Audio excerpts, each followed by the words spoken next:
China will not be seduced into being compliant with the West as Xi Jinping secures power.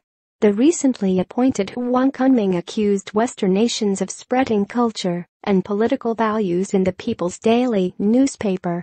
He wrote, "There are especially some Western countries who use their technological advantages and dominance of discourse that they have accumulated over a long period to peddle so-called universal values." He added that such countries are trying to seduce people into beautifying the West and being compliant with the West, weakening or even abandoning their identification with their own spiritual culture.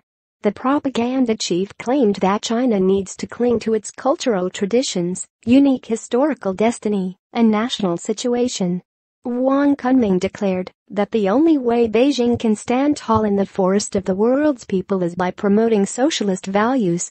The country's seemingly firm stance against Western nations was heightened after it recently demanded the U.S. military stops carrying out exercises on the Korean peninsula in a bid to cool off tensions between North Korea's state and the Trump administration.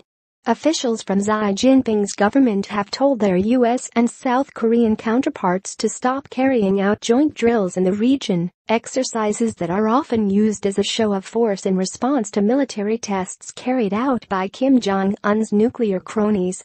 In return, they believe they can negotiate a stop to the tyrant's nuclear and missile provocations amid fears tensions could trigger the start of World War III on the Korean peninsula.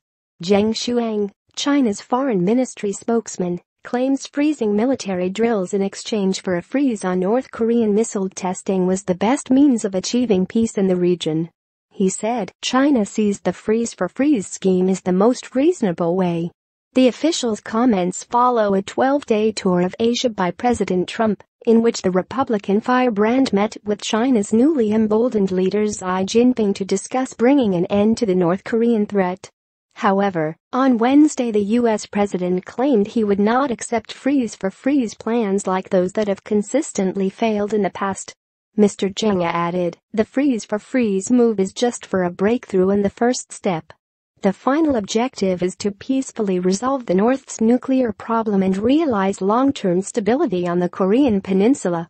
It comes as the United States deploys 14,000 troops on aircraft carriers and destroyers off the coast of North Korea for a series of war games with Japan in drills likely to infuriate Kim Jong-un.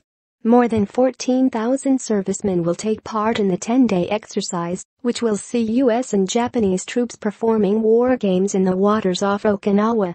The U.S. Navy said the drills, which began on Thursday, are designed to increase the defensive readiness and interoperability of Japanese and American forces through training in air and sea operations. The exercises also feature the aircraft carrier USS Ronald Reagan and the guided missile destroyers USS Stetham, USS Chaffee and USS Mustin, among others, the first such deployment of 3 U.S. carriers since 2007. A U.S. Navy spokesman, the exercise follows more than a week of scenario-based training ashore.